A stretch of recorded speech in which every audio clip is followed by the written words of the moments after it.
time for prayer is now your time for prayer. All right, the subject, John, the 3rd chapter of John. That's what we're going to start with. But the 3rd chapter of John, the 3rd chapter of John is the gospel, the new birth. The gospel is the new birth. That's why this is the only message that get people to go back to heaven and be with God forever. Okay. Is believe in the gospel. It's the 3rd chapter of John. The J in John means Jesus. Amen. The O means omnipresence. The H means holy. The N means nation. Okay. Say it again, Rev. Say it again 3 times that you tell us already. The J means Jesus. The O means omnipresent. The H means holy. And the N means nation. The J means Jesus. The O means omnipresent. The H means holy. And the N means nation. I can relate to that, sir. I can relate to that.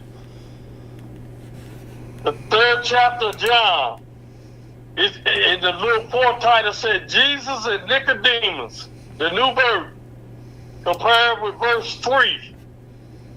There was a man of the Pharisees named Nicodemus, a ruler of the Jews. The same came to Jesus by night and said unto him, Rabbi, we know that thou art a teacher come from God. For no man can do these miracles that thou doest except God be with him. Jesus answered and said unto him, Verily, verily, I say unto thee, except a man be born again, he cannot see the kingdom of God.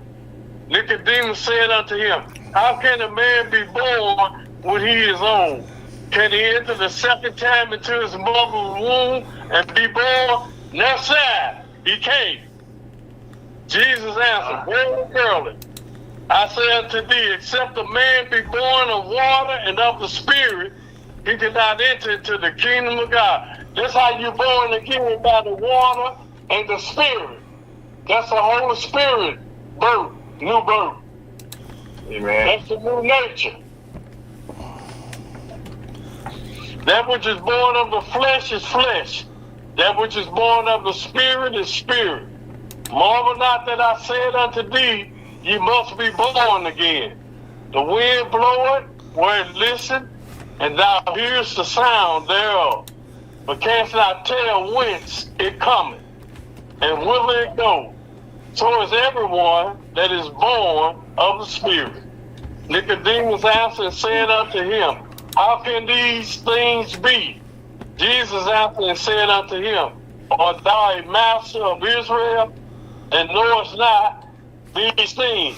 The reason why they didn't know about the gospel, because they weren't saying the gospel. They were talking everything but the gospel. And that's why people are so confused in the churches today. They said they think that the water baptism saved them. The water baptism, if you go down in the water, not believing Christ's death, burial, and resurrection, you're going to die and go into hell. But if you go down there believing, then you pass from death into life before you sleep and after you sleep. Verily, verily, I say unto thee, we speak that we do know, and testify that we have seen, and you receive not our witness. If I have told you earthly things, and ye believe not, how should you believe if I tell you of heavenly things? And no man hath ascended up to heaven, but he that came down from heaven, even the Son of Man which is in heaven. And as Moses lifted up the serpent into the wilderness, even so must the Son of Man be lifted up, that whosoever believeth in him should not perish but have eternal life. For God so loved the world that he gave his only begotten Son, whosoever believeth in him should not perish but have everlasting life. The gospel. For God sent not his Son into the world to condemn the world, but that the world through him might be saved. He that believeth on him is not condemned, but he that believeth not is condemned already, because he had not believed in the name of the only begotten Son of God. And You're breaking up a little bit, Brother Allen. Huh? You're breaking up a little bit. Okay, I'm too close to the mic then. Probably. All right, I'm high now. Sounds a little better. Doing great. Okay, and this is a condemnation that light is coming to the world. Men of darkness rather than light, because their deeds were evil. For everyone that doeth evil hated the light. These are coming to the light, that his deeds should be reproved. But he that doeth truth to the light, his deeds may be made manifest that they are wrong in God. After these things came Jesus and his disciples in the land of Judea. There he tarried with them and baptized. And John also was baptized in Canaan, near to Salem, because there was much water there. And they came and were baptized. But John was not yet cast into prison. There arose a question between some of John's disciples and the Jews about purifying. And they came unto John, said unto him, Rabbi, he that was with thee beyond Jordan. Okay, now Rev, this is my favor, okay? Why don't we just kind of review what Christ is just was talking about here, okay? When you're talking about the light. You breaking up. You breaking up. Yep. Well, we have some technical difficulties today early in the program. Well, let's take a small break and reconnect, all right? That'll work. All right. Ladies and gentlemen, we'll be right back. Thank you so much, and welcome to Ferguson, USA Hot Talk Radio, talking with the Missouri Black Chamber of Commerce.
Welcome back to Lunches Missouri Black Chamber of Commerce. We have a technical break there, but right now we are reading from John, the third chapter, and Elder Lounge was in the process of doing explaining the message that Christ was giving us here before he began to baptize. So Rev, tell us about reintroduce you to Nicodemus, where we are here. We in verse 25.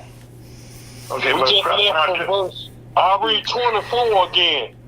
But John was not yet cast into prison. Then there arose a question between some of John's disciples and the Jews about purifying.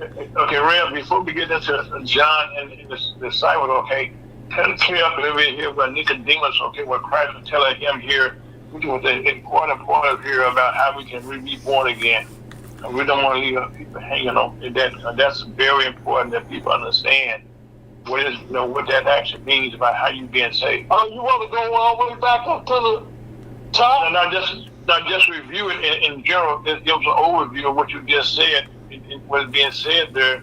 When Christ is saying, he said, "Really, I say to you, we speak what we do know, and testify what we have seen, and you receive not our witnesses." So, anyway, in Spain, okay, was Christ explaining to people who have been baptized, people who have not been baptized, and people are starting to get baptized. And that talks a little bit about why people want to be baptized and need to be baptized. Okay, he said in verse 3, Jesus answered and said unto him, "Verily, verily, I say unto thee, except a man be born again, he cannot see the kingdom of God." Mm-hmm. Nicodemus said unto him, "How can a man be born when he is old? Mm-hmm. Can he enter the second time into his mother's womb and be born?" No. Jesus answered, "Verily, verily, I say unto thee, except a man be born of water and of the Spirit." That's how you're born again. That's how you believe in the death, burial, and resurrection of Jesus Christ. And you pass from death into life before you sleep and after you sleep. You have to believe that before you go in the water. And also, when he said really, when he said back-to-back time, tell us what he's saying. When he said the word verily means truly. Truly, truly. Mm-hmm. You want to get your attention when he's saying that. Yep. So in verse 6, that which is born of flesh is flesh, and that which is born of the Spirit is spirit. Marvel not that I said unto thee, you must be born again. The wind bloweth where it listeth, and thou hearest the sound thereof, but cannot tell whence it cometh, and whither it goeth. So is everyone that is born of the Spirit. Nicodemus answered and said unto him, How can these things be? Jesus answered and said unto him, Art thou a master of Israel, and knowest not these things? Verily, verily, I say unto thee, we speak that we do know, and testify that we have seen, and ye receive not our witness. One other thing, let's go back to Nicodemus.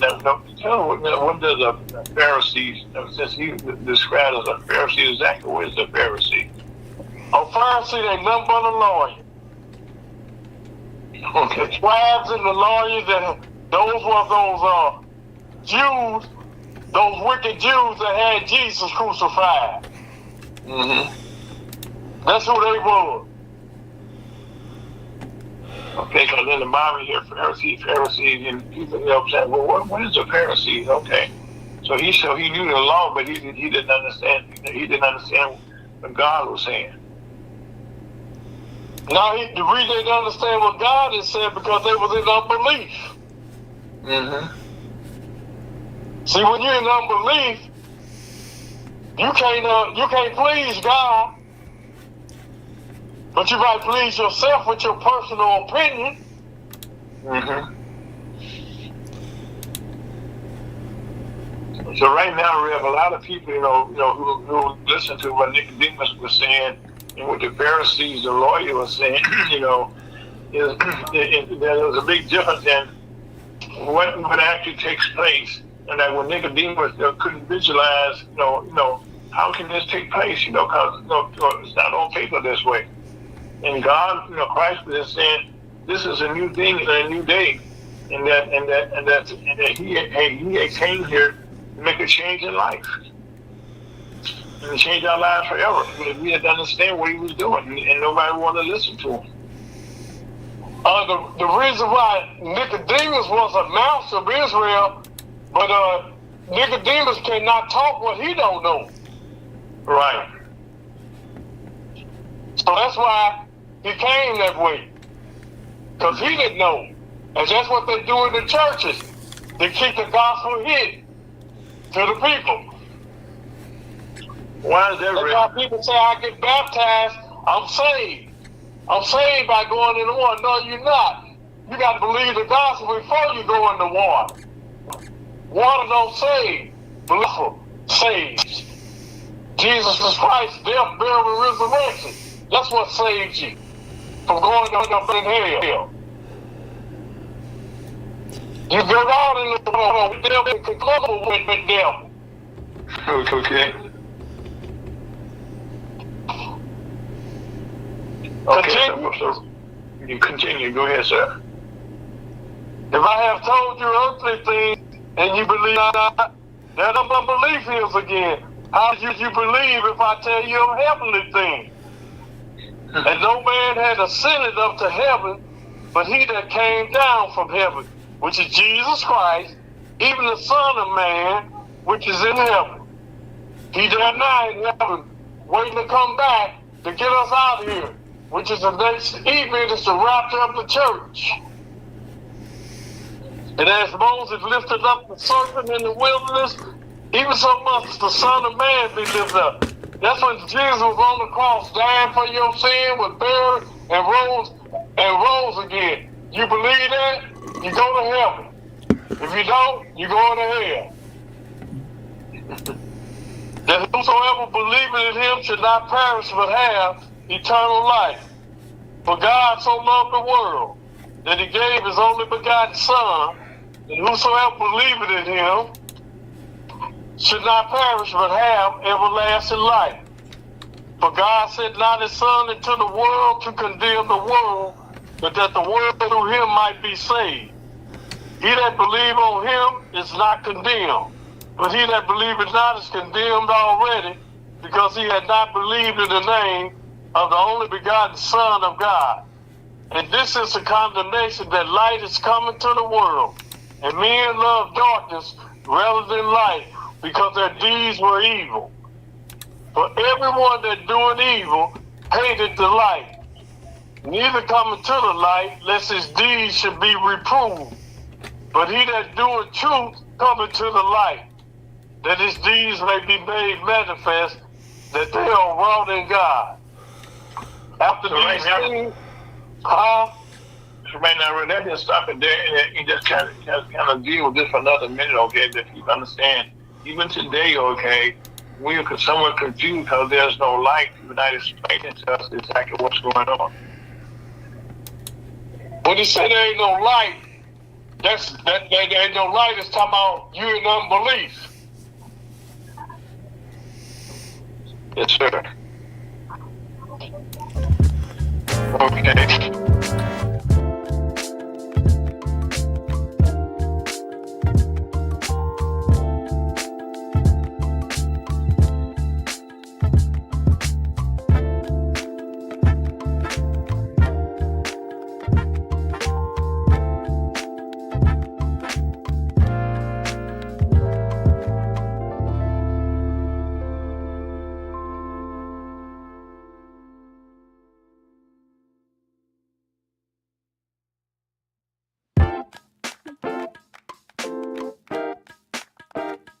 Welcome back to another Missouri Chamber Conference on a beautiful Saturday afternoon here in St. Louis. Hope it's where you are also.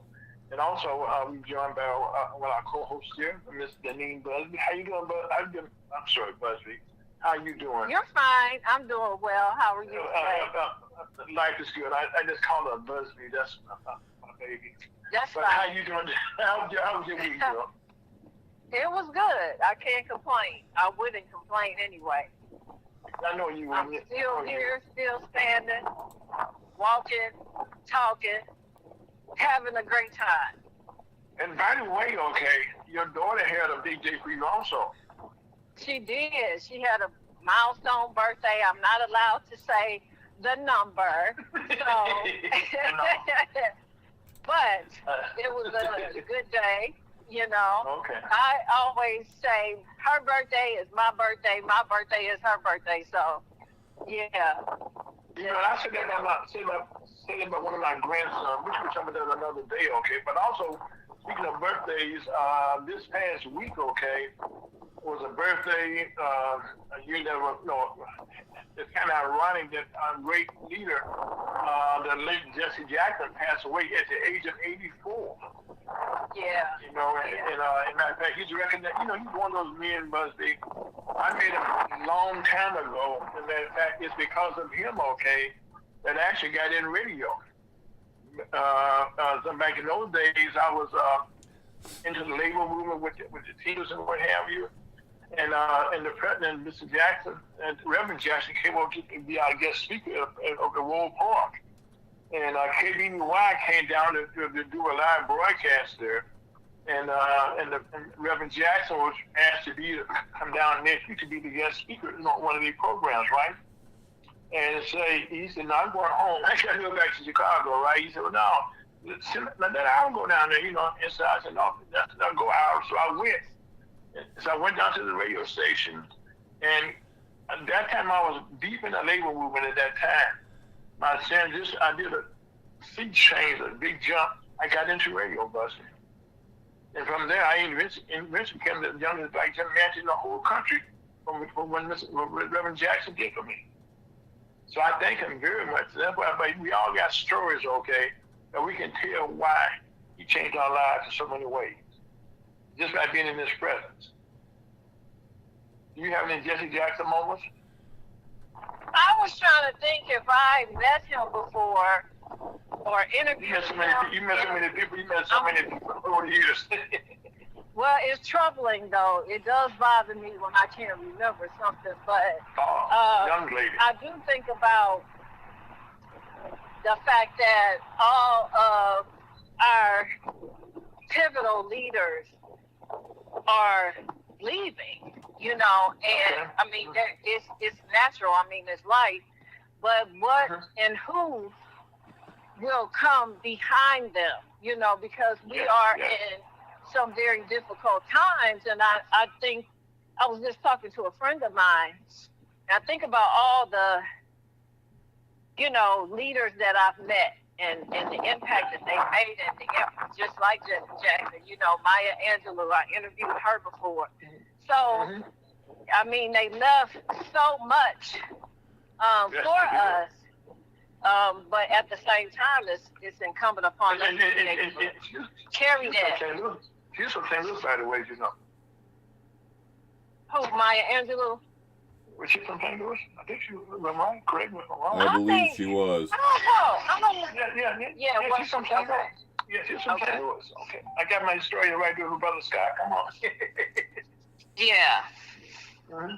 So yeah, I was really sad to see.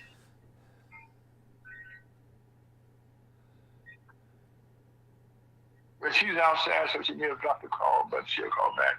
And also, Scott, it's ironic that he was at the age of 84. Because in 1984, that's when he had his, I think, second run for Congress, okay? No, for the president, I'm sure. He ran for president a couple of times. And I remember working in that campaign back then. But he has been so many things to our country. He was one of the few leaders, okay, that could go to those African countries and get our people, when they were held hostages over in Libya, places like that, where Jesse Jackson went over there as our ambassador and brought our hostages home. But I was telling people, how Jesse, Reverend Jackson was able to go places because of his color, okay, but also because the way he talked to people. He didn't talk down to nobody, okay? I don't care who you are or who big you are, how small you were. He just treated you like everyday people. I mean, and that's the thing I think that stood out the most, okay, about him. Now, when he opened his mouth, okay, we all knew who Jesse Jackson was. I mean, because if you go down to the museum down in Memphis, a lot of people have gone to down there where Dr. King was killed at. The late Dr. King was killed at down there. And Reverend Jackson was there with him. In matter of fact, it really could have hit him. Who knows what the story would have been, okay? But he's been in so many places, okay? And like the thing he said, I am somebody. There came in a time that we all were going through changes in our communities around the country here. He just said, I'm black and I'm proud. You know what I'm saying? And the people said, yes, I am, okay? So he said so many things, okay, that made our people feel proud about themselves. And I said, and one thing about Reverend Jackson, he wasn't all about himself all the time. You know what I'm saying? I remember when he had a boycott against Anheuser-Busch years ago. and he brought a lot of changes where they didn't have the bush at that time. You know what I'm saying? And so I mean, it wasn't about him always. It was about who my people need to have respect at the table. At the table. I mean, you can make a change that you are at the table, okay? That's you know, right. You can at the table for a lot of stuff, okay? That somebody can go back and say, "But just what I heard through the grapevine, girl, you did?" But you no, Buzz is at the table. I was been at the table.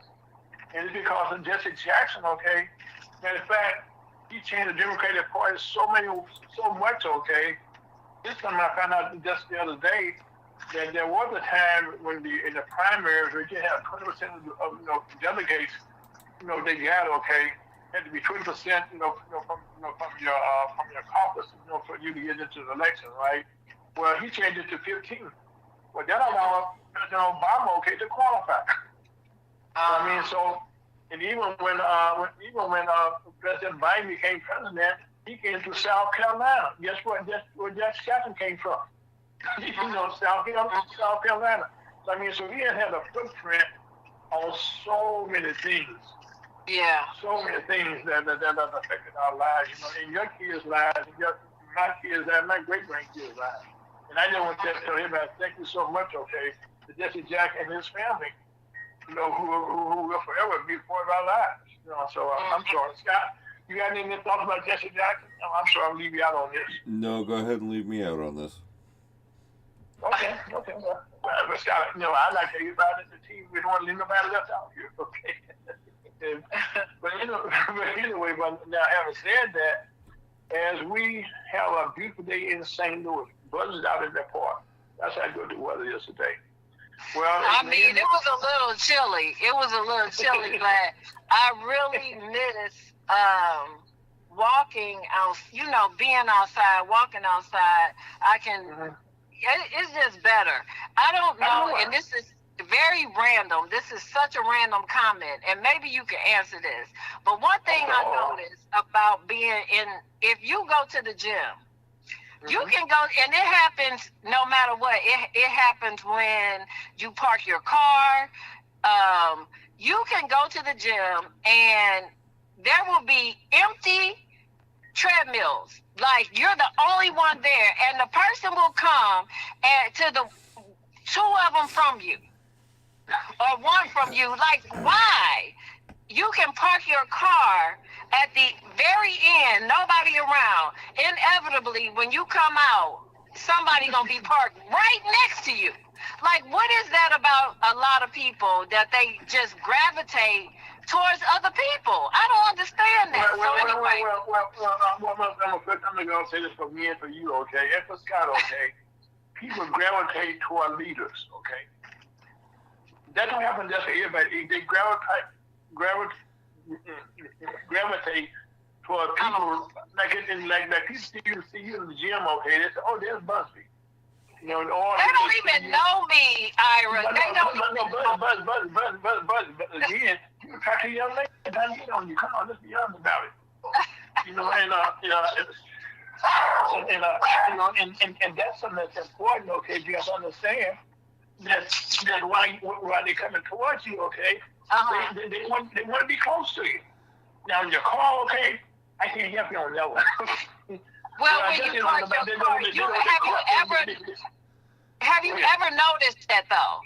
If you park your car far away from everybody else, when you come back, it'll be a car right next to you, and it'll just be y'all two right there. And that's weird to me. It's so weird to me. I don't know what that is. My daughter was just saying the same thing, but back to what you said, that was the only reason why I went, because I actually went to skate lessons this morning. I was under the weather yesterday. I wasn't feeling so good, so I've been missing out on my everyday exercise, and I was sweating when I came out, so I thought it was much nicer outside. But I made it through. So thankfully, thanks to God, I made it through. But that's why the wind was blowing there first. That's why yes. That's why I kind of try to put you on mute so you didn't hear all that wind. right But now. it's still nice. Like a true professional. Okay? That's right. I'm a professional. I know it, buddy. I know it, girl. But anyway, as we near the end of another one, please be aware while you're out in the battle, okay? Because the measles right now are definitely haven't gone away. In fact, we had a person here in St. Louis that flew in, and they traced that person all the way to where they came, to where you landed, okay?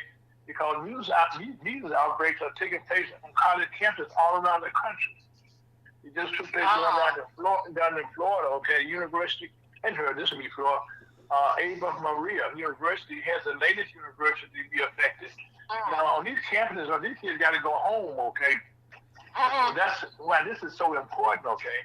And so right now, the people who say, well, I don't want to get the measles vaccination, well, guess what? We grew up getting vaccinated. We grew up having those take place. So when your baby got born, she got vaccinated. I actually get vaccinated, okay? But guess what? That means that the measles is not something that we worry about. But now all of a sudden, guess what? We're going in the wrong direction, okay? So please get your kids vaccinated. The doctor didn't ask you if you want to be vaccinated. They vaccinated you. There was a shot that your kids all got when they went to school. Vaccination for measles is one of those things. So we asking you, please get those vaccinations for you, not just for your kids, but for your family, for you. Is that you go home to some of your older people who are at home. They don't need to catch no measles. You know what I'm saying? Measles is something that's contagious right now. And also, we still tell you, COVID is not going away. They don't talk about it. Right, Just your face, man. If people start coughing, cover your mouth, okay? Cover your face if you can. Step back a little bit, but please, we all learn this. You taught your kids, taught my kids, my great-grandkids, wash your hands. Right. That's something that we all need to be aware of. And also, I know, Buddy, I know you're proud of this past week, okay? And you go first. Talk about go ahead. Okay. Well, I go ahead. There are five black department captains now in our department. Oh yeah, I saw that. And they're female, right? And they're female. All they're female. Mm-hmm. Now they have a total of 6 women in the captains right now with boards in our department. And this is ironic, okay? Because we only started having females or women in our departments started back in 1987. Mm-hmm. And since then we have had, I think 32 women have joined the department since then. But just the thing, we got 6 now. Women in leadership. And that's something that I am very proud of, okay? Sometimes we hear about St. Louis, doing this, always good news we last. We first, okay? No, good news we last.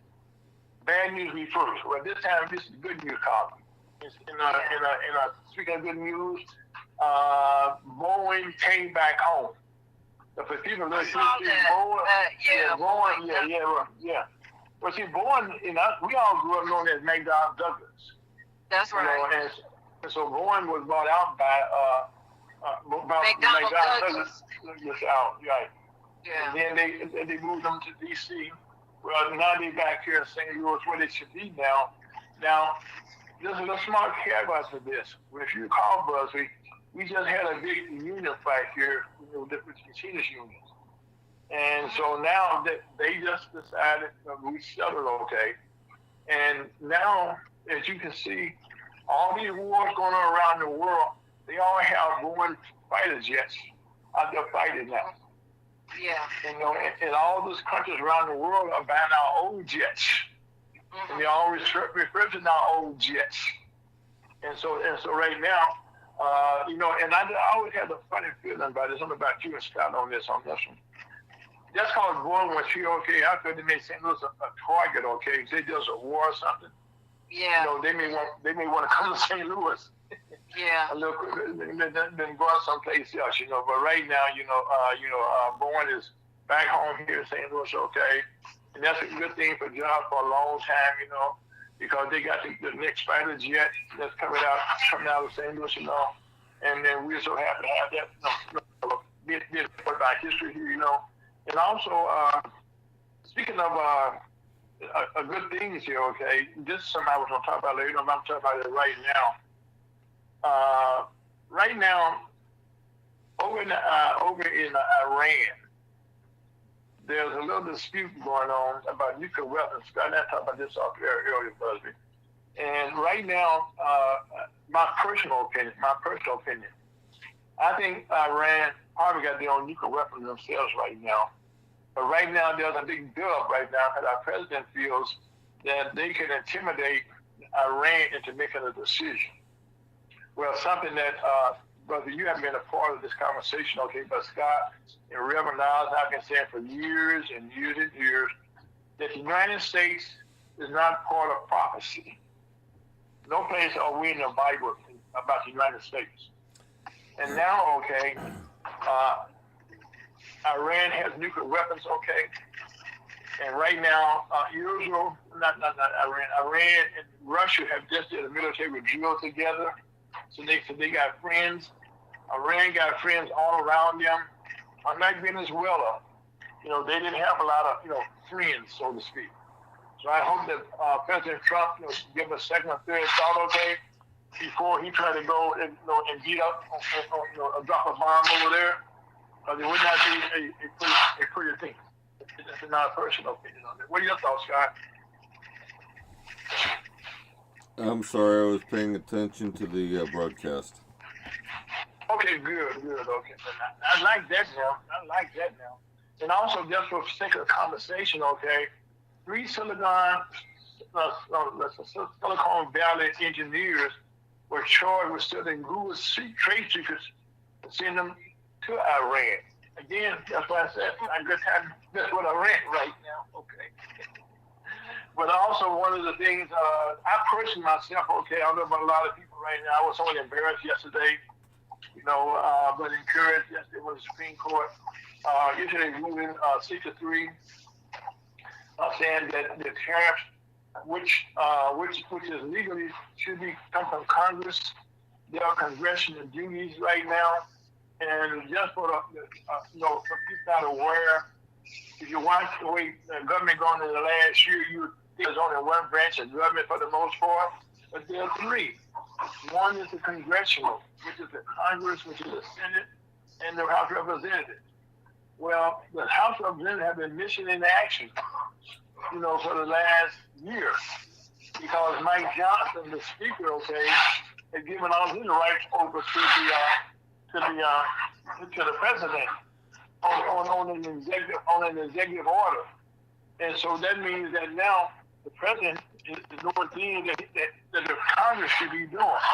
And right now, one of those things is when it comes down to the situation with us doing with the what you talk about now with these tariffs. The tariffs, everything that's the spending bill comes out of the House of Representatives. That's where all spending bills come from. And when they come out of the House of Representatives, okay, that's how they're starting, then they go to the Senate. And so right now, what happened yesterday was the Supreme Court said the president has no control and should not be doing any tariffs right now. And so they just stood up, and I was embarrassed, okay, how the president talks so bad about the Supreme Court. You know what I'm saying?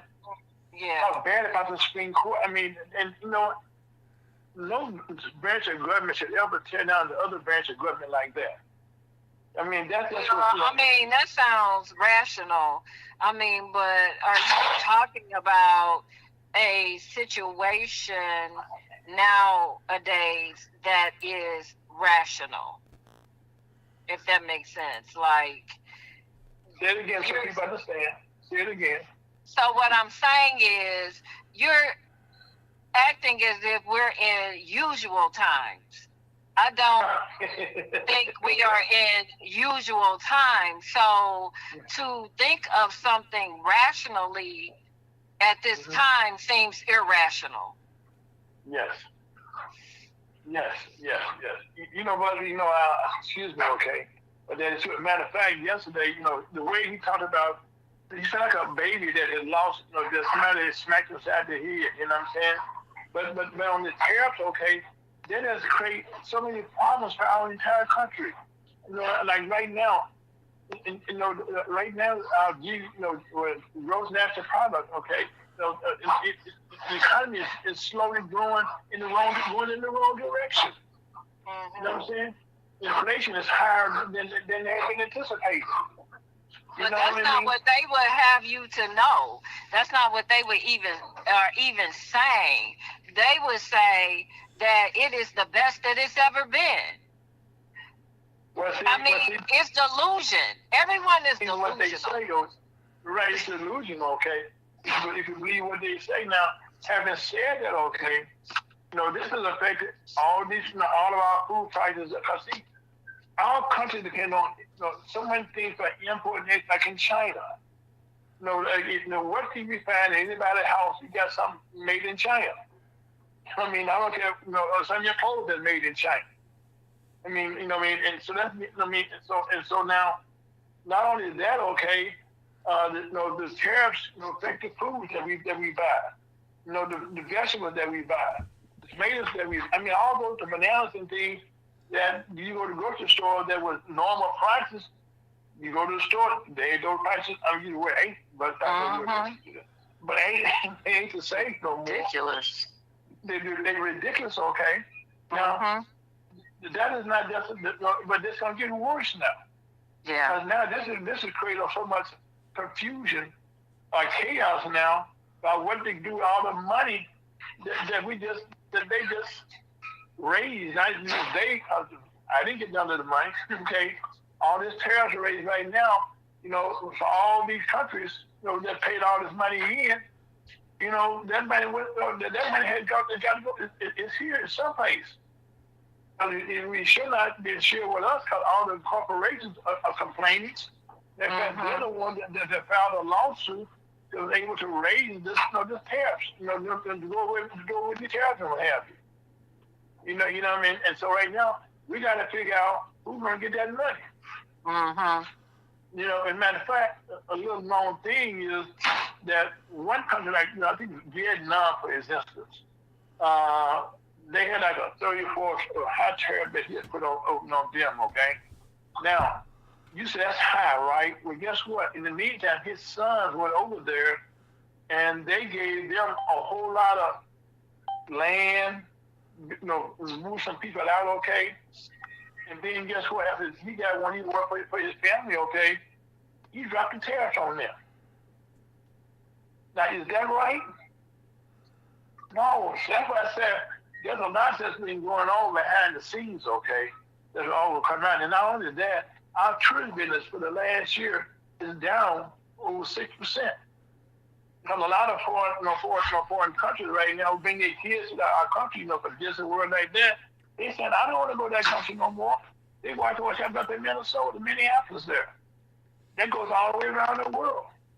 And they said, no. And now what that does, all that tourism business, all those T-shirts they got made up for this year, in Disneyland and all those places, the bars and the casinos and all those places, the hotels and stuff, they're hurting right now. And that's why our growth is, the gross national product is down now. Like the gross national product is badly missing the estimated rate after coming in at just 1.25. They had expected 2.5. And this is, our country is going in the wrong direction. We're going in the wrong direction on so many things, but I can't tell you again the start where we could go with this, okay? And they said, as a matter of fact, not only is it going in the wrong direction, it's staying in the wrong direction. It's going in different places. Now, one thing that I just mentioned briefly, we got to catch up here. The the National Governors Association had a meeting with President Trump prior to him getting the news about the tariffs. Well, in that meeting that he had, okay, the National Governors Association refused to meet with the president that they normally would. mainly because he didn't want to have, first of all, he didn't want to have the Democratic governors in there. But he said, if you can't have Democrats, we can't come in. We ain't coming without them. And then he said, well, y'all Democrats can come, but you can't have the governor of Colorado or the governor of Maryland. Well, the governor of Colorado have to be gay. Well, the governor of Maryland, we all know Westmore. So he said, I don't want them to be coming into the meeting. And guess what? The governor said, we're going to meet with you. And I thank them so much, okay? So he was pissed off yesterday when he went to the meeting, okay, about the tariffs. So he was having a bad day already, okay? You know what I mean? And so we had another bad day. And also, something that you got to keep an eye on. Chrissy Noem, who's over the Department of DHS right now, who's behind all this immigration and stuff like this. Well, right now, she's been investigated on two fronts. One, but she's a married lady, by the way. And so is Corey Lewandowski. But they've been reported as being kind of too close together, for lack of a better description. And so now she's been investigated for that, as well as she's found over either resigned 80% of the staff when she came in, and they'll continue making cuts in that department, and they'll continue taking no exhibit. And another thing I'll let you go here, the Washington slavery exhibit was removed by Donald Trump in executive order at the end of this hall in Philadelphia, Pennsylvania, has been reinstalled. Thank God for that. Thank God for that. And also, one last thing here. This is Black History Month. Y'all know about this. The most soul food restaurants are located in the Midwest and in the South. In fact, Indiana and Illinois in the Midwest has the most soul food restaurants. And in the South, Georgia, Louisiana, and Mississippi are the top two ones in there. And also, we're praying for the Guthrie family. Nobody wants to lose a family member under no circumstances. So right now, we also said that in St. Louis, crime, carjacking, murders in the county city continues to increase. And so we said, thank you. If we can bring those numbers down some more. This is Ferguson News, HotTalkRadio.com. My name is Alfred. This is Dean Busby. Ferguson, HotTalkRadio.com. We'll be right back. So I think that was here.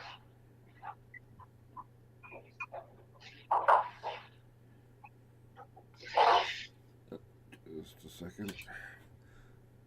We're out.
it's very beautiful Saturday afternoon. I hope it's nice where you are. We have a very special guest. Matter of fact, not only this, he's a guest, special because he's part of my church, Spirit Church. Also, our pastor, News Williams, is our pastor, All-Pro Hall of Famer.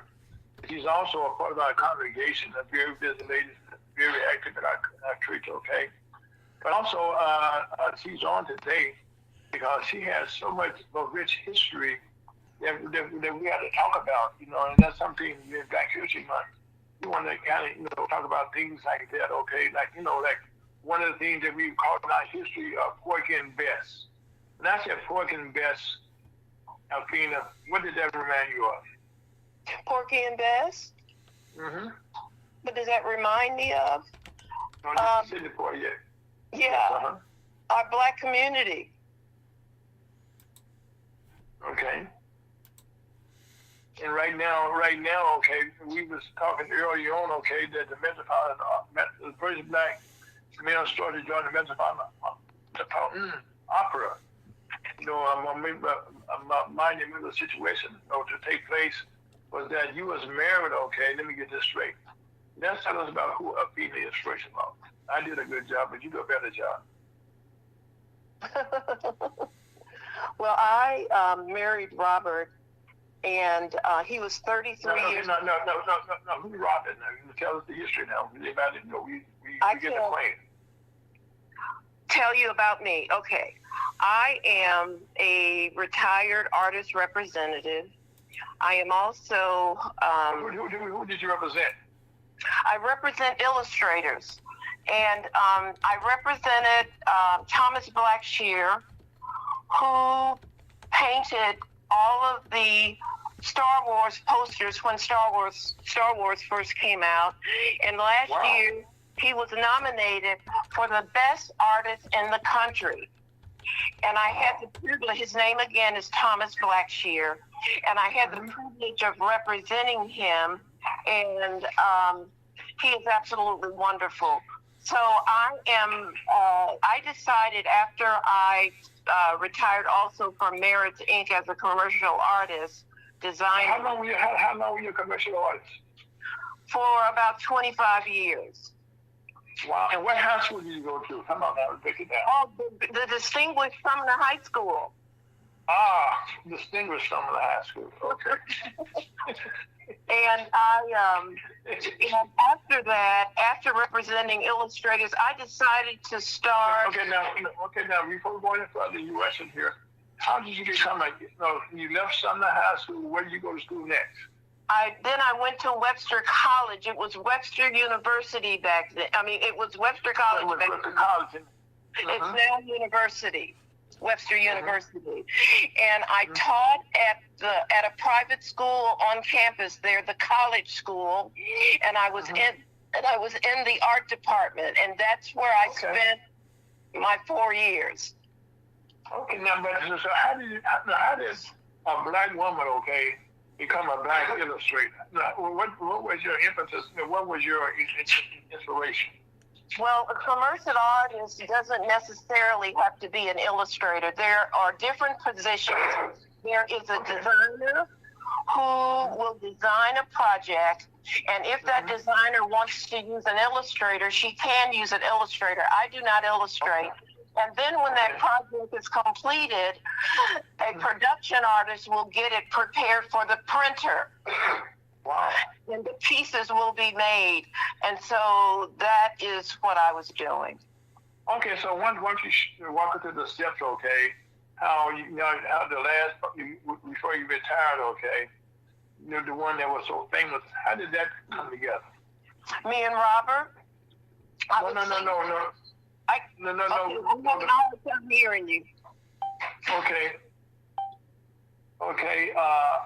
Can you hear me okay, Scott? I can hear you okay. Okay, well, make sure it's okay, but let me see if I turn my phone with it, okay. I said, okay, what you were telling us, okay, about your most famous right before you retired. Then you better, things can you be better now? Yes. Okay. Now, what was the famous one that you just retired on? That you retired? What was the name of that movie? Are you talking about Porgy and Bess? You said movie? No, the one, no, you said Star Wars. Oh, the Star Wars. The guy. How did that come about? I don't know how that came about with him, but he was very famous already. Thomas Blackshear. He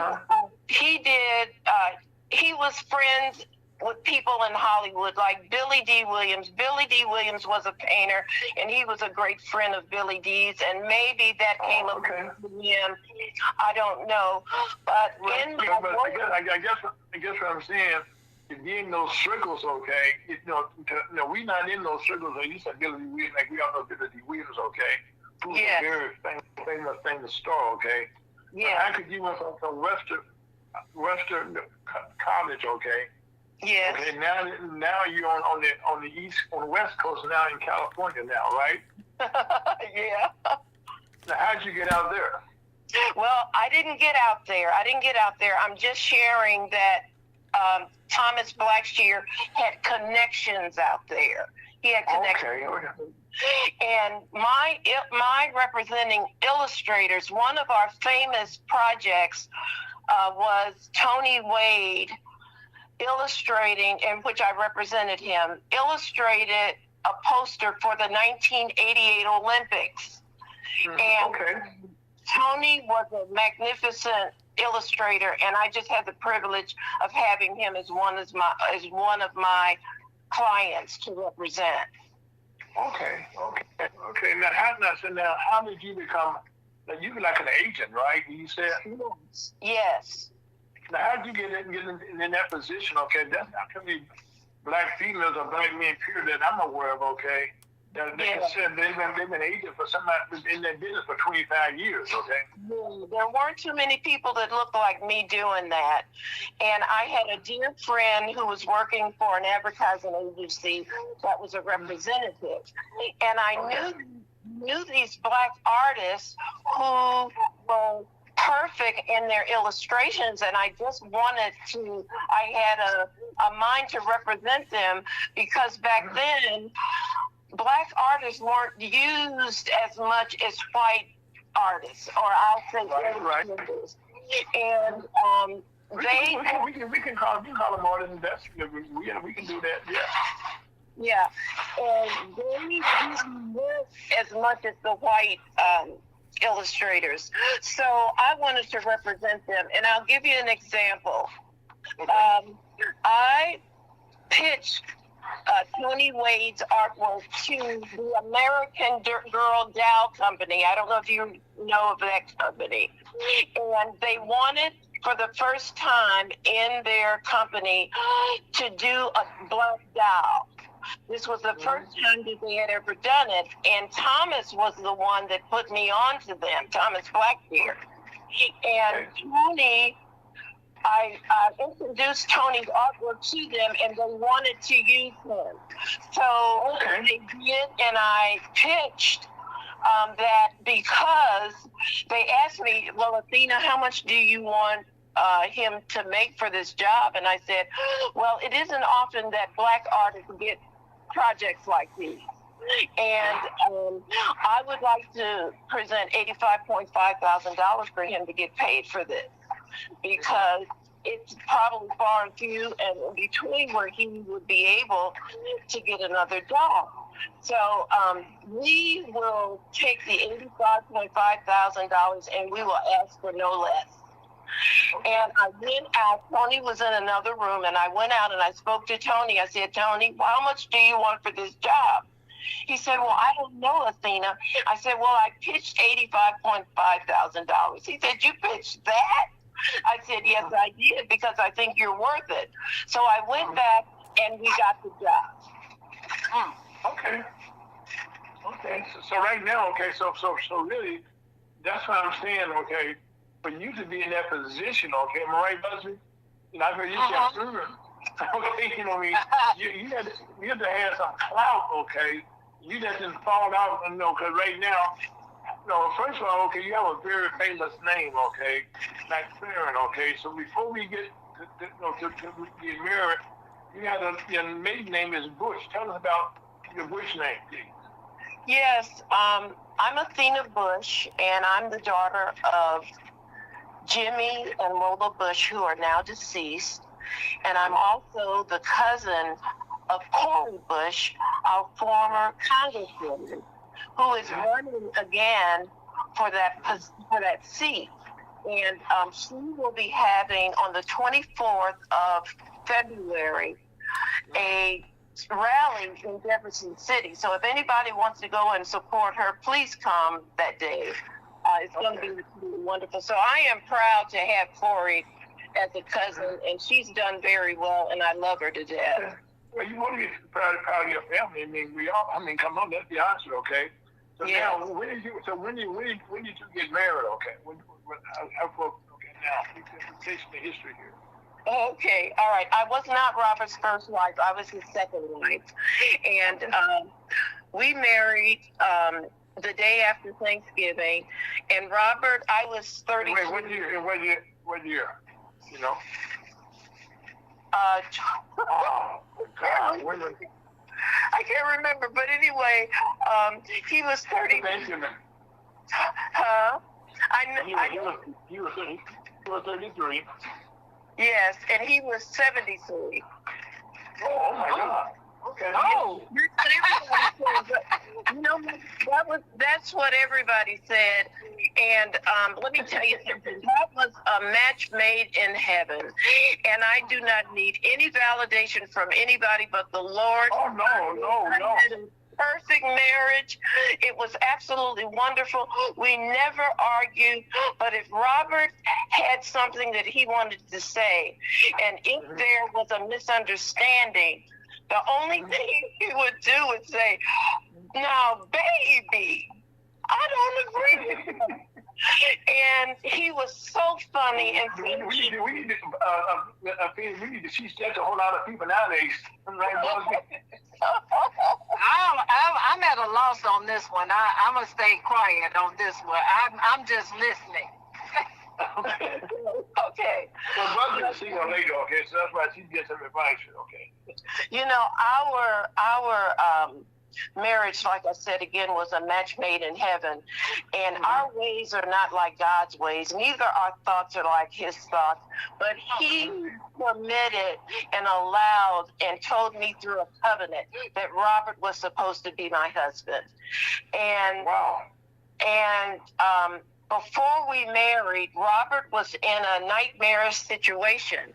He had gotten robbed from his apartment. And I was there overseeing everything because that had just happened. And I was at his apartment one day, and we were sitting there, and there was a knock on the door. And after we had opened the door, a gentleman came in, and I introduced myself to him. I introduced Robert to him, and we talked for a little while. And then after he left, Robert said, "That's the son of a bitch that robbed me." Oh, see, Robert had aphasia. He had stroked, and I'll tell you about that a little bit later. And he wasn't able to talk. And he did his constitutionals every day, 2 or 3 times a day. And I think this guy just walked up on him and saw that he had a disability and took advantage of him. Well, I was going to take care of him. At that time, I was singing with a 20-piece band, the Jazz Edge, and I didn't know Robert that well, but I wanted him to come and hear me sing with this band. And he came, and he complimented me and said that my voice was wonderful, and I thought that was really good. And he traveled a lot. He was still traveling. He couldn't talk, but he could sing. He never lost his singing voice. Wow. And so he was traveling, and I began to miss him. And I thought everything was okay. He was hoping everything was okay. And then I took him to a family reunion, and he proposed to me, and I said no. But then he kept proposing. And then he kept proposing until I finally said yes. So we got married the day before Thanksgiving, and in 2025 he passed away the day after Thanksgiving. So, but I would like to get into how his career started, if that's okay. Please go right ahead. Okay, Robert is one of 8 children and was born in Marianna, Arkansas. And when we met Hillary Clinton, he was still talking in choppy sentences. And he told Hillary, he said, I was born in Arkansas just like your husband. And I grew up in Memphis, Tennessee, just like Al Gore. And he thought that was just a big thing, that he had something in common with them. But anyway, he was the son of Reverend Melvin McFerrin, who was a Baptist minister who moved to St. Louis with his family in 1936. And Reverend McFerrin subsequently became a pastor of the Kings Highway Baptist Church. And they came to St. Louis on a prompt by an urging aunt from Memphis who had heard good things about education offered at Sumner High School, especially the skills of a music teacher, Wirt Walton, who was the only person who sensed greatness in my husband. And my husband had a very young voice. He was in high school, and his voice was very young. But Wirt Walton saw that there was potential. So Walton did not only encourage my husband and trained him in classical voice, he had the audacity to tell Robert that he would someday be talented enough to try out for the New York Metropolitan Opera. Yeah. Because he was that good. He was that good. And Robert had a photogenic memory. He sang in different languages. And he just caught on very quickly. So Robert remembered thinking at the time that Mr. Walton was a fine music teacher, but he had to be nuts. And Robert would always tell him, what do I need to do that for? What for? Why do I need to go and do that? And Robert did finally go and audition. And he and his first wife, Sarah, who I love very dearly, lived in New York. And they lived in the same apartment as Marian Anderson. And Marian Anderson was so busy and so famous. I mean, she sang for kings and queens that the only time right. Yeah, that the only time he saw her was in the lobby every once in a while. But they were proud to know that they were in the same building. Well, that says a lot. That says a lot. That says a lot to be in that, to be in New York, okay, in that environment, okay. Yes. Yeah, and Robert went ahead and auditioned, and it was a bold prediction for any high school teacher to make, but especially so at the time, because no African American voice had ever been heard on the Metropolitan Opera stage. But in 1954, Robert became the first African American man to sign to a contract by the New York Metropolitan Opera. Just 2 weeks after Marian Anderson. Marian Anderson was the first. And the wonderful person that was the general manager who did all of this was Rudolph Bing. And Robert said he was as tough but tactful, a politician at times who always managed to be a couple of steps ahead of everybody. And Robert said a good example of him was when he booked Marian Anderson for a Met concert, and he said after all, they couldn't frown upon Anderson, who had sung for kings and queens all over the world. Right. Yeah.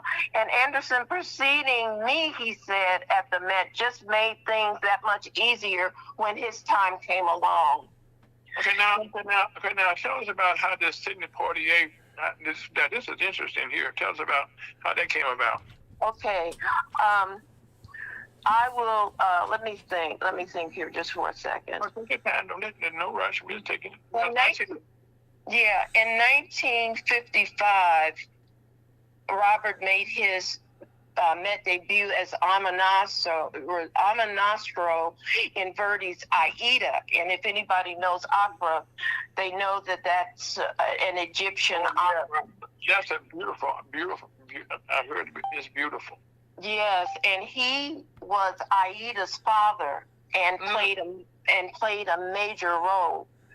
And the world was suddenly turned on its ear when he did that.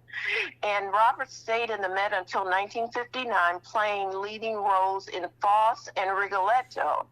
And his talents became more familiar to the general public when he served as the singing voice for Sidney Poitier's Porgy and Bess in the film version of Ira and George Gershwin's Porgy and Bess. No, I like that Irish name. I like that Irish name. So that's what. I'm sure you do. And that's how we met, wasn't it, Ira? Right. Yeah, that's how we met. We were in church, right? And you were talking about Ira. I said, "What?" I said, "Hold on, you caught my ear, okay?" I said, "Hold on, tell me more here." And you got an air for talent here. I didn't know your history, okay? But guess what? This is but this is Black History Month, okay? And see, us blacks as a whole need to hear what you're talking about today, because there's always been rare opportunities, okay, for us to do things, but when we step to the plate, we always excel once we got there. Oh yes. And you know what? I'm not reliving the past. I'm just honoring it. No, we're honoring. No, we talking about history. If we don't think, if we don't tell our young folks, people around us, okay, about what we're talking about today, they would never understand how they got here. Oh, I mean, when you say about Sidney Poitier, Porgy and Bess, people remember Sidney Poitier only what they saw in the movies, okay? They did not know about what else he did, okay?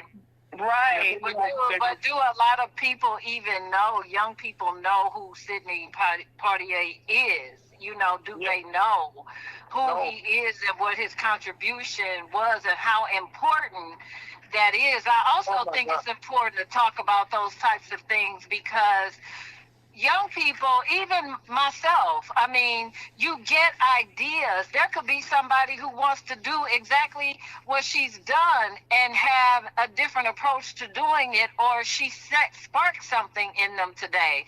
I mean, it's just important to hear the stories. You don't know the impact until it happens. Right. And you know what? I feel a little weepy right now because these tears are not weakness, but they're tears that are sacred. And you know, I stood and lived beside greatness. Not everyone is given the assignment of carrying history forward.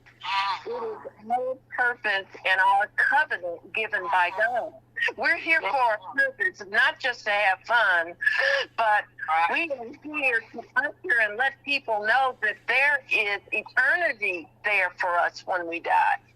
But and every time I open my mouth and tell his story, I am keeping doors open for generations who may never know how those doors were first pushed wide. But you know something, my opinion, one of the things, okay, that I'm amazed about today, it was about you being an illustrated agent, okay? Yes. Did it for a number of years and did it for the Star Wars movies. See, people are not even aware, okay, that a black was involved at that level. Yeah. So there are situations, okay, that there's other things you probably haven't told us about, okay, that you had done, but in 24 years, other than Star Wars, what was one of your other great movies things that you was excited about? Oh, well, the Olympics, as I said, and working for Anheuser-Busch. I did work for them, and I was full-time at Merritt's Incorporation. Okay, now we getting there. Okay, now see, the people not aware of Merritt's, okay, oh my God, that's talking about old money, okay, when it comes to advertisement and stuff, they've been a part of so many great things, okay. You know, and they still afford a lot of stuff. Okay? that goes on that people and see now our young people not even familiar with who marriage is, what they are, what they did. Yes, yes. Oh, yes. But most illustrations and things like that, motivational speaking. Because right now you're a very distinguished speaker in the way you pronunciate your words. So you didn't just couldn't be around all these talented people, okay, and say, "Hey, Drew, what to do, blah blah blah blah blah blah blah." You know what I'm saying? You know what I mean? So you are very distinguished in your word and your choice of words. Yes. And how you make your points, okay? And to be an illustrator, and I love art myself, okay? I can't draw. I just learned how to draw a straight line recently, okay? But to be able to be an illustrator with Anheuser-Busch, that says a lot right there. To be an illustrator with marriage, that says a lot there. So so any blacks that's out there right now, they not know that Athena bridged the ground, it made the path, or is a prison show they're standing on right now. Yeah, go ahead. I'm sorry. That you were the person, okay, that was blessed. Now, you use the word blessed, okay. We go no place unless we blessed. Because God has a plan for all of us, even today, for us to have all of us on the line today. This was ordained by God long before I met you, long before I met Busby, okay? Because we all was going to come together and let people in St. Louis know in Black History Month. Here's a black young lady, okay, a black female, okay, a black female at Anheuser-Busch in their art department, in their art department. And not only that, okay, her work was being recognized. Yeah. Well, I wasn't actually, I was freelancing. I wasn't actually. Wait a minute. Athena. Yes. You was criminal, okay? But you were there. Am I right, Busby? So I break it down. But absolutely to be in the house because it was hard to get in those places. And back then, that was in the 80s. And let me tell you something. There were a lot of art studios. There were a lot of art companies, small and large. And you could count the black people on one hand that worked for those companies back then. I know. It was easy when the turnover was great at Merritt's because people were disgruntled, the artists were. And it was easy for them to say, well, I went to Merritt's, and then they get hired at these other places that are treating artists much better. But as a black person, not being disgruntled at Merritt's, I went and did the same thing, but the doors didn't open for me, and I had to stay put. And I stayed put for 7 years, and I said, God, there's got to be something better than this. I am not happy anymore. Athena, but you were being paid while you was there, and you was learning while you were there. Yes, and I did my best. I loved my job. I did very well on my job, but I wanted to do something different. And you know what I did? I packed up my bags and went and lived in Japan for 6 months. In Japan? In Japan for 6 months. What part of Japan? All over Japan. I was in the countryside. And I didn't go to the popular places like Tokyo and Kyoto. Too many people. I went there to, as a missionary, to share the gospel. Congratulations. With people. And English is the Japanese second native tongue, and just about everybody speaks English there. And what I did was teach English conversation courses, and at the end of all of those classes, I would share God's love with the Japanese. Wow. Now, how many? Come on, I'm getting ready to just say the right thing and the wrong thing. But here you are in Japan, coming all the way from Southern High School here, Webster College, Merida, and you were freelancing, okay? those are jobs people would die to have for today. Am I right, Busby? She had the phone muted again. But it's opportunities to be in those environments, Afina. And then now see, this is what Black history is all about, okay? Mm-hmm. For us to be able to talk about somebody like yourself, which to me means let our young folks know you can do it. If you did it, they can do it. Yes. Oh, yes. Oh, yes. Yeah. And I have had the opportunity to meet all kind of international people. It was wonderful. But if I can just share you something, what Robert had said, he told a reporter one day that he wasn't especially proud to be the first African American, and he didn't want to be called African because he said, I don't know if I'm African. I'm just American. That was his way. Come on, yeah. And so he said that he wasn't particularly proud about being the first Black American to be signed by the Metropolitan Opera, but Rudolph Bing back in 1955 still feels pretty much the same. He said, and these are his words, he said, whenever someone makes a big thing about my singing that contract with the Met, it suggests that I was the first Black who was good enough. That isn't true now. And it wasn't then. Plenty of Black singers before me were good enough. I just happened to be the first who was given an opportunity because other people were not. And it happened just 3 weeks after Marian Anderson was signed to a contract by the Met. And he said, I think the only reason there hadn't been any Blacks in the Met before was that there hadn't been any Blacks in the Met before. Amen and amen and amen to Wow. that. Wow. But it's the truth, though. Yeah, awesome that he said that, though, that he made that distinction that, it implies, and that is what it implies,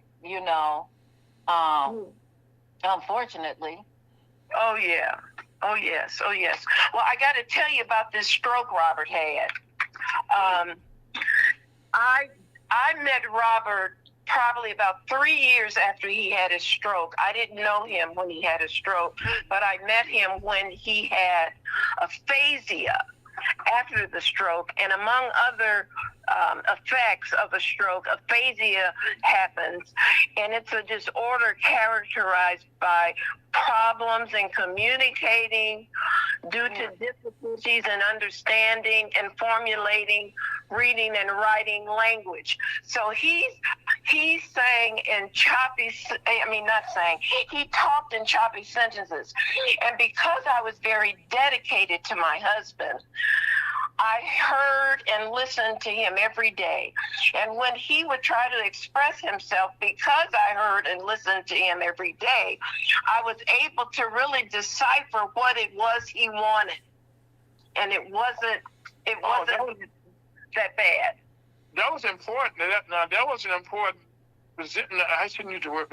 That was a great thing for him, okay, to have you at that time in his life, okay, when he needed you the most, when he could not communicate, clearly. But that's why who could explain something that's being said, because he knew his heart. Yes, I did. And I was on a mission with him. I had an assignment to take care of him. That was what I was supposed to do. And I loved him dearly. Now, when he stroked, he was in the hospital, and Bobby, his son, had to come to St. Louis. And Bobby was very upset with the doctors because Let me cut you off for a second, okay? Yes. I'm somewhat upset, okay, about some of the high school right now, but I have not heard anything about Mr. McBaron, okay, being one of the honorees that they've been proud for. This man have done all that he's done. To not be somebody that they talk about in their Hall of Fame or something. Yes, there is a Hall of Fame in Sumner, and it's all. I know it is. Yes. Matter of fact, they just inducted our friend Busby, Diane White. We all know her, you know. Diane was a character, and we all loved her. Okay. Oh, yeah. She was a good friend of my sister Jeanette, because Jeanette worked at Channel 5 as an engineer. See, there we go again. And I know I believe I knew Jeanette. She worked there for a long time as an engineer, didn't she? Kind of. Yes, and she was also a professional model for St. Louis, Saxon. Oh, maybe that wasn't her. Yeah. Oh yeah. This lady was tall. Yeah, she was tall and thin. It's a small world, isn't it? Well, I'm not telling the secret here. You're tall and you're thin also, so it means it runs in the family. Well, thank you. Well, Robert's in this hospital now, and Bobby is upset because the doctors have given up on him, and he called those doctors, the prophet of doom, because he couldn't accept that his father wasn't capable of any significant recovery, and he knew that he had to recover some kind of way.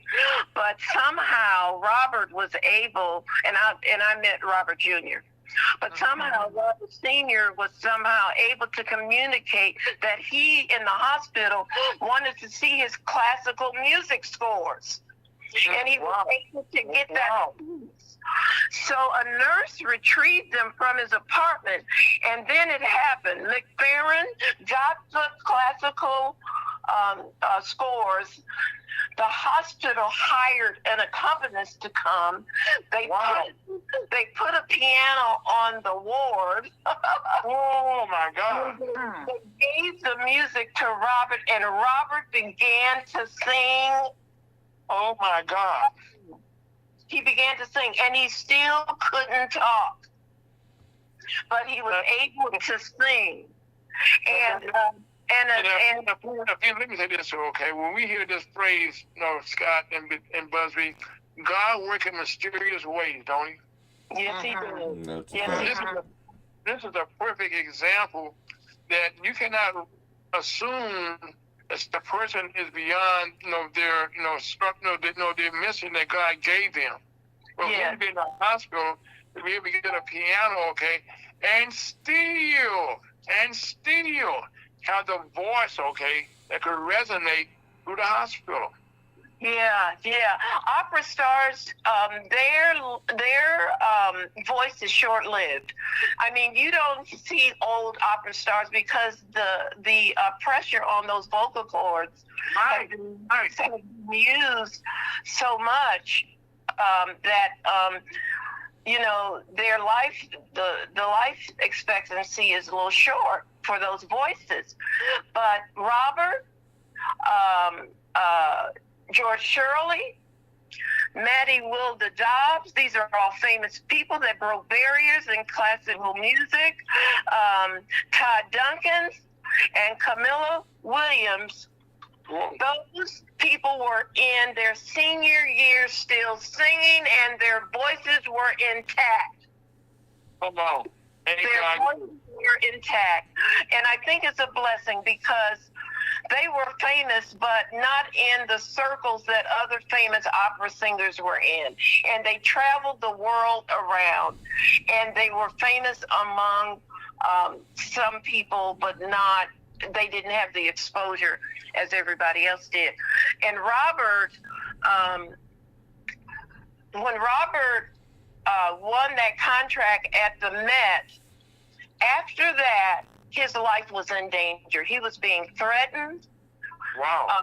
He was told he couldn't go here, he couldn't go there. The opera would go down south. He couldn't do that. He couldn't do that at all. And back in those days, okay, and I was down south in those days, a lot of the baseball teams, when the blacks would travel, they could not stay in the same hotels. Exactly. And I'm quite sure with the Met, it was no different, okay, that there are places that he could not stay. They didn't put him in that environment, okay, where his life was being threatened. Even when Hank Aaron hit his famous home runs, okay, that was in modern times, okay, and they were trying to kill him then. Yeah. Oh yeah. Oh yeah. So that hate, okay, is unreal. But guess what? Through it all, there's a song out there, something I can't sing. Through it all, okay, he succeeded, okay. Matter of fact, one of the things that I don't want to be remiss, I know I won't, you let me remind me, okay, but his son, tell us about, you talking about what his son did, how his son felt about his father, okay. Tell us a little bit about one of the parents, okay, that you all are proud of from his father. Bobby has conducted every major symphony in the world. He's not only now we said Bobby. Now who is Bobby talking about here? Okay, we're talking Robert Jr. Okay. Robert Jr. has won 10 Grammys. He has conducted every major symphony in the world. Wow. And I heard through the grapevine, and I've got to call him, that he may be suffering with Parkinson's disease. And he's 2 years older than me. I'm 73. And I think he's either 75 or 76. And I've got to contact him to see if that's true. But he has done that. And it's really... Okay, now, what do we know Bobby McFerrin from? Tell us.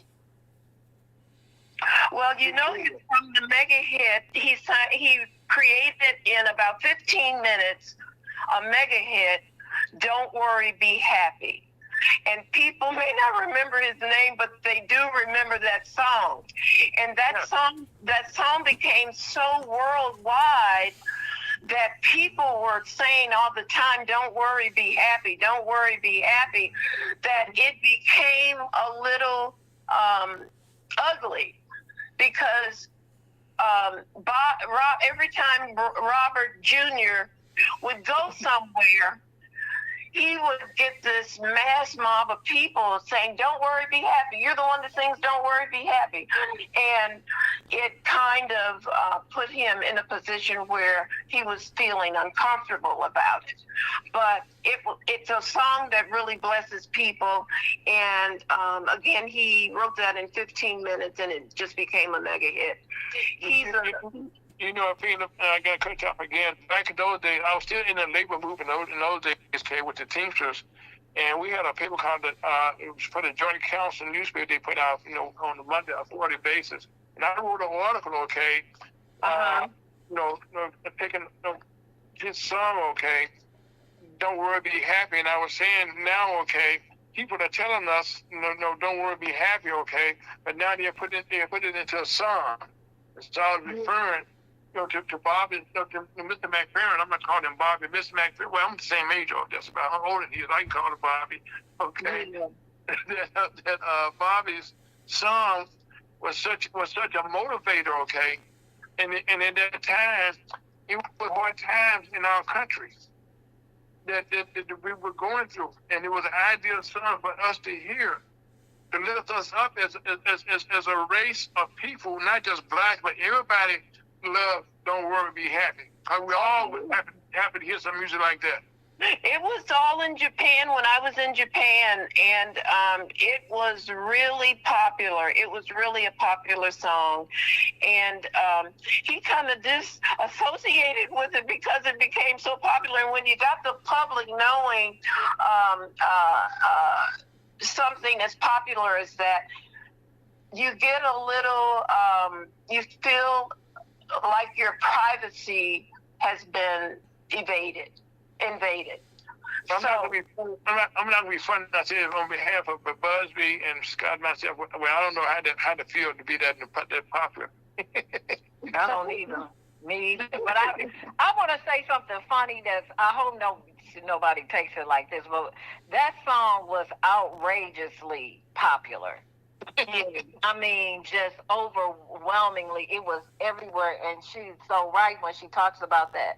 But my daddy just despised that song. He was like, how can he say, don't worry, be happy? How am I not going to? I was like, it is not really all that, Daddy. I mean, calm down. You just want everybody to be happy.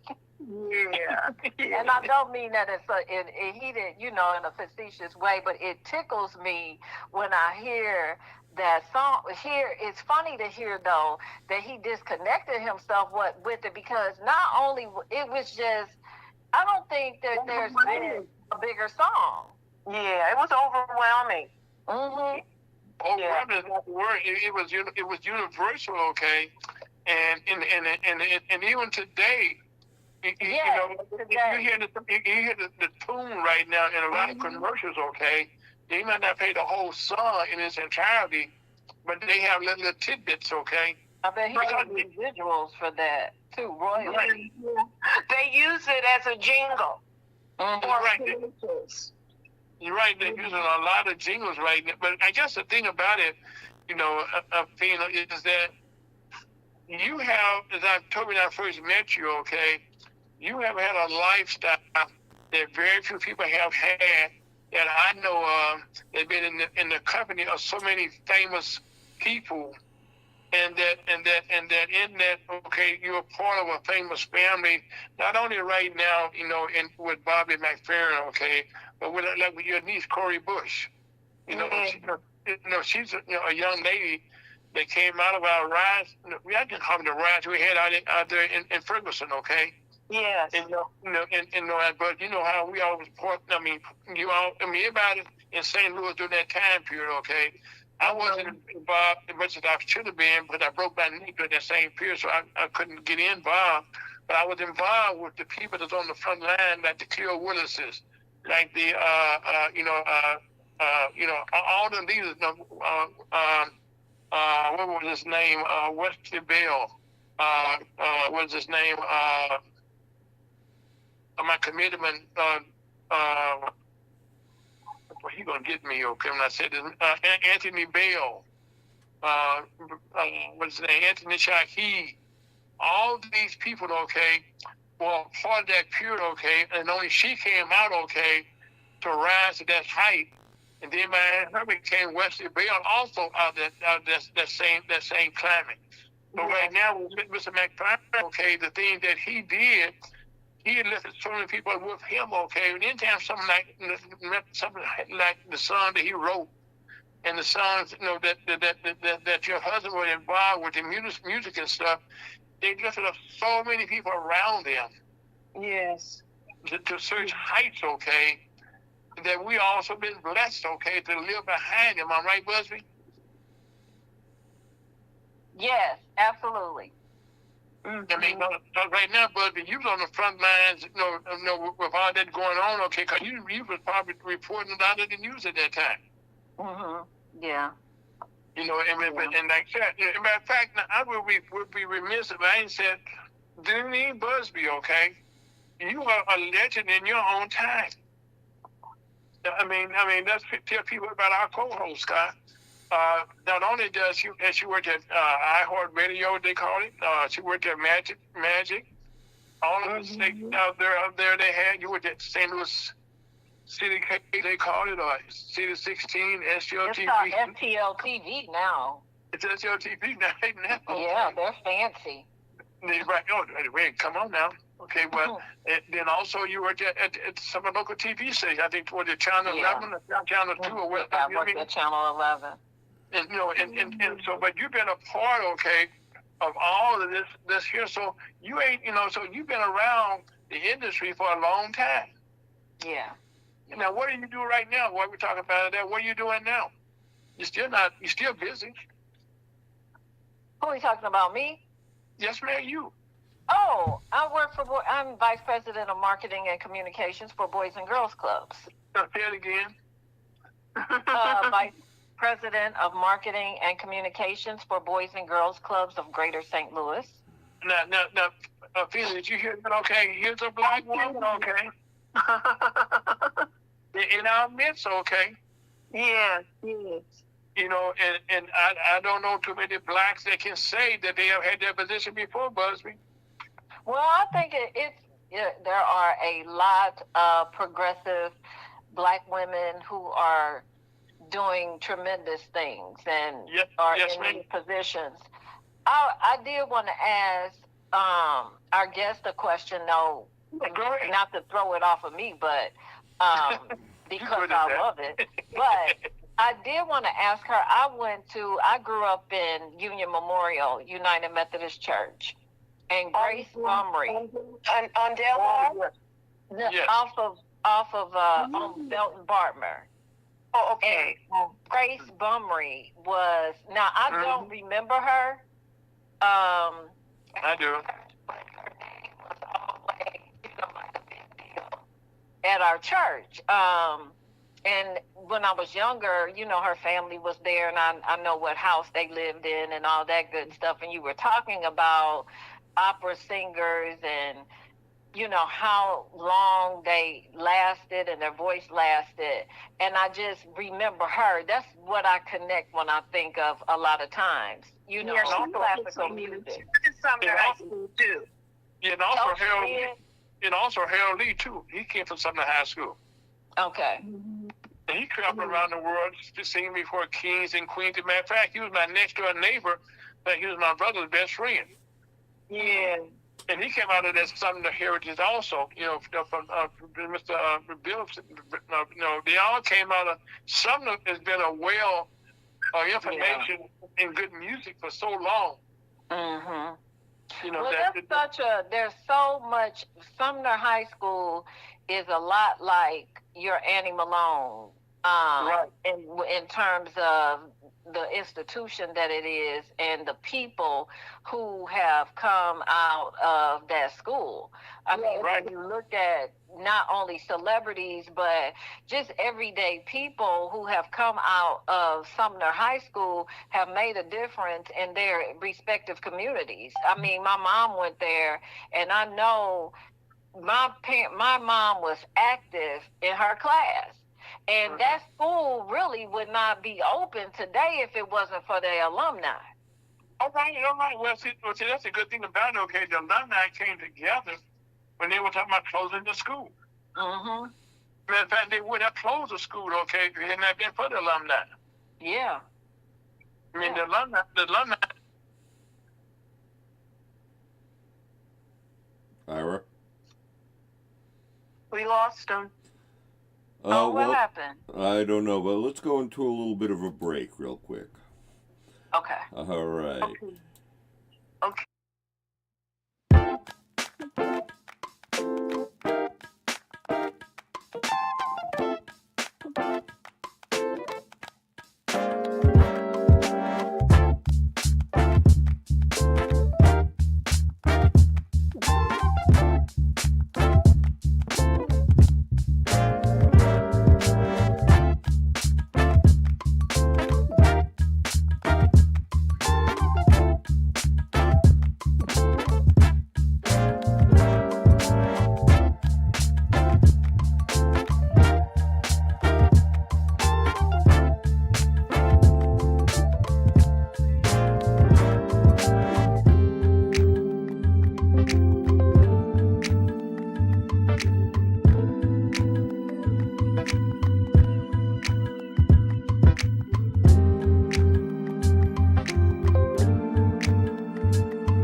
service hour, folks. And listen a lot to the Missouri Chamber of Commerce on a beautiful, beautiful Saturday afternoon this afternoon on FergusonUSAHotTalkRadio.com, on Facebook, YouTube, Live, and Twitch. And today we have a very special guest, Miss Alfina McCarron. And we've been doing a walk down memory lane. Also, we have my co-host, Miss Deneen Busby. We have a small technical glitch, but she be calling back in. We got Scott right now. Miss Alfina. Yes.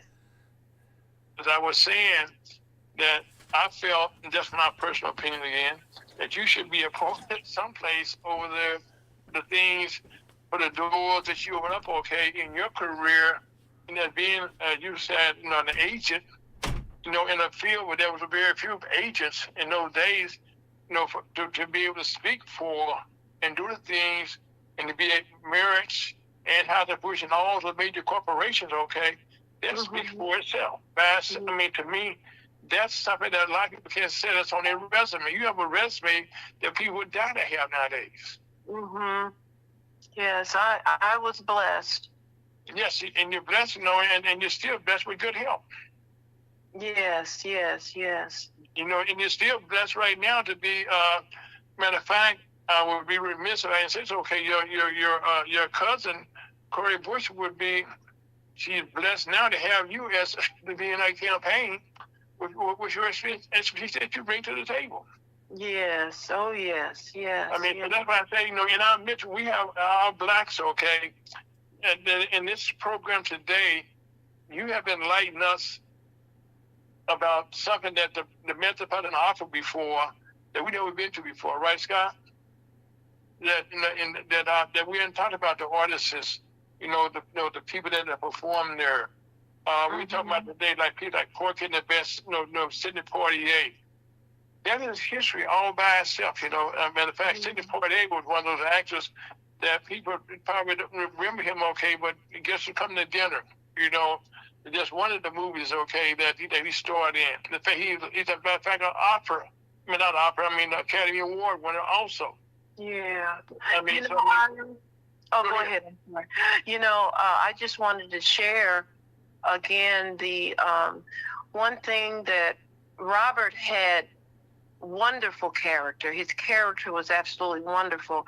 And when he found out that he had strokes, he never got angry. He never got depressed. Wow. He never did a pity party. He just continued his singing. And our household was not a depressing one. It was a fun place to be. We had visitors all the time. Jack and Melody Jenkins were our dear friends. Jack came to the house twice a week to rehearse with Robert. Now, wait a minute. Tell me about Jack Haynes. Tell us about him. Jack Jenkins? Mm-hmm. Yeah, Jack is a pianist and an organist.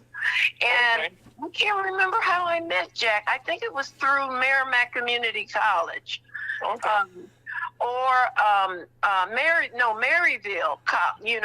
Maryville University. And I asked him because Robert, although he was still concertizing when we were married for 12 years and he kept singing, I wanted him to rehearse during the week. And Jack was kind enough to come into our home twice a week and rehearse with Robert. Now, I sensed that the music was a little difficult reading, so I went and blew up his music 30 by 40. Wow. And he continued singing. He saw it better. And he continued. I'm quite sure I could see that. Yeah, because I didn't want him having a problem reading his music. And I didn't know for sure if he was having sight problems. So I went ahead and did that. But his son and he, Sarah was his first wife, as I mentioned, and she was especially proud of the fact that father and son were able to perform and record together 1 year after the stroke. Wow. And for both of them, Sarah recalls, she said, I'm convinced it gave him an enormous feeling of security to be working with his son. And then Bobby, Matter of fact, that was probably a dream for both of them. Oh, yes, it was. It was. And Bobby Jr. recalled the recording session as a transforming experience for him as well. And he said, while creating the CD, Medicine Music, and that's still being sold on Amazon. 4 minutes. Okay. That's okay. Go ahead. So on Amazon, go ahead. Yeah, he said, I became excited about the possibility of having my father sing on one of those tracks. I flew down to St. Louis and hired a recording studio near my father's home. The track was called Discipline on that Medicine Music CD, and it was foretold a lesson that father and son would learn together. The session took a really long time, which surprised both of us. First, what would normally have taken 10 to 20 minutes took us over 4 hours to finish to our satisfaction. And neither had anticipated was continued hurtles that the stroke-induced aphasia represented. He said, I teach my father a line and he'd sing it beautifully, said Bobby. And but in the 10 to 20 seconds it took to push the record button, he would forget it. Oh, wow. So what was both remarkable and instructive is that he said his dad didn't show any shame or anger at his expected development. And that's what I wanted to share. This was a happy man. Well, Peter, let me say this to you, okay? He was a happy man, okay? Because he had a wife that made him happy. Yeah, I did. You paid a part. See, right now, the fact that he was happy enough to sing and that his son saw him being happy, probably with the emphasis, okay, for the son, don't worry, be happy, okay, because his father saying, I'm not worrying, I'm happy. Yes. And that all came out of you, okay, doing what you were doing for his father. See, one of the things, okay, no child want to see their father or their mother being mistreated in their early life. They want them to be happy. They want them to be happy. Like I said, and he was so his father being happy. But this is a testament, okay, to you, okay, that you took the life of a man that had a stroke, okay, and didn't put him in the closet, okay. That's one thing most blacks do in our families. You have a stroke, they put you in the closet. Nobody wants to talk to you. Yeah. And you did not let them do that. And God blessed him with no paralysis. He didn't have any paralysis at all. He was a dancer. He loved to dance. And, it was a blessing to have family and friends to come and see us. And we were entertaining folks all the time. And, of course, Robert's personality comes out shining. And there was always his music. Okay, now as we get down to the end of the program, Ms. Elfina McFerrin, I want to thank you, okay, for giving us a trip down memory lane and back down to present day history, okay. That is still so. I mean, this is one of Black History Month opportunities that we all should know about. That you've done such a beautiful job of telling us stories that never been told before. And without you, they probably never would have been told before. Yes. And then also along the way, there were jobs being created in a new industry, okay, that you created. And that's why I want to say thank you so much. So right now, I'm on behalf of Mr. Dean Busby, Reverend Elder Aldo Louds, Dr. DeVoe is busy in Washington, D.C. right now. A lot going on up there. And Scott Owen, my name is Ira Folks. Listen to Lunch with the Missouri Chamber of Commerce on Ferguson USA, HotTalkRadio.com, Facebook, YouTube, and Twitch. And again, you can hear us again tomorrow at 1 o'clock to 3, and also again on Wednesday from 1 to 3. On that note, have a beautiful weekend. Life is good, and we talk to you again next week.